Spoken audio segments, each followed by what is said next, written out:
Cruzeiro, o Pansieri está entendendo muito, porque está com tanto papel aqui de informação para esse noticiário. Vamos começar falando de mais uma derrota, Pansieri. Um jogo até que o Cruzeiro tentou, saiu atrás, conseguiu empatar, mas no final do jogo, mais uma vez, mais uma derrota. Boa noite, Pansieri. Boa noite, Léo, aqui nos acompanha na turma do Bate-Bola. Ô, Léo, fazendo um levantamento de jogos do Cruzeiro como mandante, é um rendimento terrível. São 11 jogos como mandante, 33 pontos disputados. O Cruzeiro ganhou 12, Léo. O Cruzeiro ganhou 12 pontos. Então, a última derrota foi ontem pro Remo. Tinha uma expectativa de vencer o Remo pela questão da tabela, senão o eletrônico tá marcando 11:45. Então a derrota não é uma exceção pelo desempenho do Cruzeiro em casa. Não é. E até convido os nossos ouvintes, nosso departamento digital trabalhando ativamente. Leandro Colombo fez uma matéria super legal no site. O título é assim: Cruzeiro com a 5ª pior defesa, o time que mais sofreu gols em casa na Série B, que resume um pouco disso que a gente está falando. Então o próximo duelo é em casa, segunda-feira, Vila Nova de Goiás, 7 horas da noite. Hoje teve a reapresentação na Toca da Raposa 2 e o Vanderlei Luxemburgo tem um problema, e um problemaço. Ele perde o Vitor Leque. O Vitor Leque perdeu a cabeça, é muito novo ainda, temos que ponderar, mas é um jogador profissional que está sendo formado, né? Está sendo formado ali no dia a dia, com jogos, são 7 jogos no time principal do Cruzeiro, e ele bateu boca com o Anderson, chegou o Anderson, que é o 4º árbitro do jogo de ontem, e na súmula, o Douglas da Silva colocou: após ser chamado pelo 4º árbitro da partida, expulsei do campo de jogo com cartão vermelho direto, senhor Vitor Benedito Leque, número 29 da equipe do Cruzeiro. Por sair do banco, ele saiu do banco de reservas, ele foi substituído pelo Dudu para xingar a arbitragem. Mas não é só esse problema que tem o Vanderlei Luxemburgo, não. Luxemburgo tem outros problemas.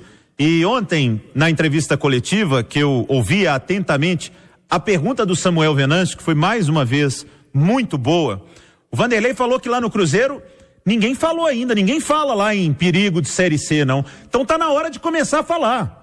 Tá na hora de começar a falar, porque já são 32 rodadas e o Cruzeiro não tem a pontuação. O Londrina tem 32 pontos, o Cruzeiro tem 39, são 7 pontos. Mas o Remo estava atrás do Cruzeiro até ontem. Então o Cruzeiro precisa sim, Luxemburgo, de motivação, de concentração e de falar sim em perigo de Série C, porque não é possível. Eu falo que o cruzeirense não tem um dia de paz, não é possível que vai ter mais esse problema, mais um risco. E outra coisa, Vanderlei, outro problema que você tem, esse mais fácil até de solucionar. Tem alguns jogadores, já não conta mais não, Luxemburgo. Não adianta, a turma mais das antigas aí, entra, o time cai assim absurdamente. Cai fisicamente, cai tecnicamente, é dar espaço para a molecada, é olhar a base, ver quem tá afim, porque é impressionante quando tem que mexer alguma coisa no Cruzeiro, e principalmente quando entra a turma da velha guarda, como o futebol do Cruzeiro piora. Então é sim, viu, Pansieri? Pode mandar um recado pro Vanderlei, que deve estar ouvindo a turma do bate-bola. O Cruzeiro precisa falar e temer zona da degola. Fazer logo esses 5, 6 pontos, ficar livre disso. Não pode subestimar essa Série B que o Cruzeiro já subestimou tantas vezes, Pansieri. E isso é um risco que você colocou, e é importante lembrar, o Cruzeiro, ele precisa fazer esses pontos. Domingo Salve Baião aqui, a calculadora dele já acabou a bateria 500 mil vezes esse ano, porque fazendo conta, vai subir, não vai subir, vai subir, não vai subir. Agora tem essa questão também de um adversário que estava ali naquela parte intermediária da tabela, que superou o Cruzeiro. Eu trouxe mais cedo no Rádio Esportes, Léo, como o Remo valorizou a derrota do Cruzeiro e a vitória dele. Porque tinha 5 jogos que não vencia, Felipe Conceição estava sendo contestado, Felipe Conceição que teve há pouco tempo no Cruzeiro, ele falava o quanto aquilo ali foi importante, venceu o Cruzeiro dentro dos seus domínios, e ele tocou num ponto que é importantíssimo, e resume a nossa prosa para fechar, porque tem muita informação. O Cruzeiro tem uma folha salarial muito maior do que a do Remo, muito maior do que a do Remo, essa é a verdade. Ô Pance, agora, me perdoa te interromper, mas é porque agora temos que falar de um assunto muito chato que aconteceu ontem. Dei aqui em manchete que tem cobrança, que tem derrota e que tem desculpas. E desculpas não são nem do Vanderlei dando explicação sobre o time, é pedido de desculpas do Cruzeiro mesmo, por um episódio lamentável que aconteceu ontem. Mais feio que o jogo, mais feio que a derrota, foi a atitude desse torcedor, Pansieri. Ô, Léo, o que aconteceu? Após o gol do Jefferson, atleta da equipe do Remo, alguns torcedores, Na verdade, um torcedor especificamente no vídeo, que foi amplamente divulgado nas redes sociais, também aqui na Itatiaia nós trouxemos. Inclusive pelo próprio Clube do Remo, colocou nas suas redes sociais. O torcedor chama o Jefferson de macaco, ele usa essa palavra. E aí, o Cruzeiro, presidente Sérgio Santos Rodrigues, nessa apuração hoje até com Samuel Venâncio, o presidente Sérgio Santos Rodrigues sabe da gravidade disso, é um peso muito grande, não é na instituição, mas é um torcedor da instituição. Ele fez contato com o presidente do Remo, com o Fábio Bentes, pedindo desculpa, explicando que o comportamento do torcedor do Cruzeiro não é esse, e realmente não é, mas teve esse fato isolado. O que acontece? O Clube Paraense, como você colocou, o Remo, ele utilizou o seguinte, até quando isso? O que ainda vai precisar acontecer para tomarem alguma atitude?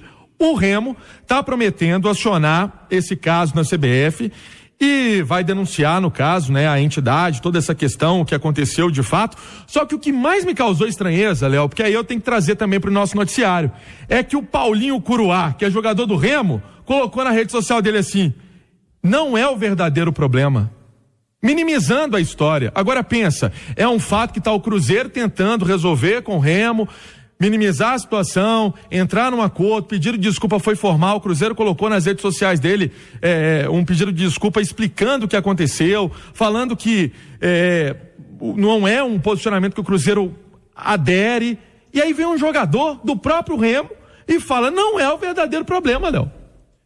Eu não consigo acreditar nisso não, né? Porque até outro dia aqui falando, é impraticável uma situação como essa. Estamos em 2021, os direitos precisam ser respeitados, racismo é crime, e a Arena Independência, parabéns à Arena Independência, que também já se posicionou, está buscando nas câmeras para passar para o Cruzeiro, para ceder as imagens, porque esse torcedor precisa ser identificado.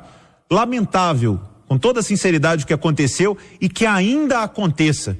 Isso é muito triste, isso é crime, e quem pratica tem que ser preso, porque crime leva para cadeia.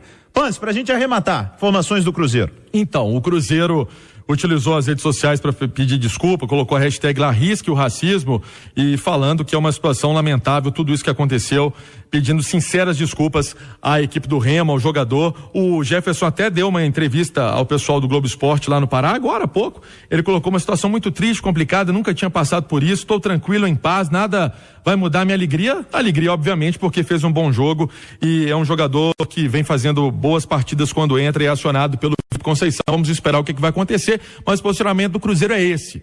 Completamente contrário a essa situação. Você falou bem, a Arena Independência também está atrás desse torcedor, porque se tiver uma câmera, isso também é um momento de mostrar para a sociedade que isso está completamente errado, Léo. O Cruzeiro hoje teve mudança na comunicação, outra informação para a gente trazer aqui é arrematar.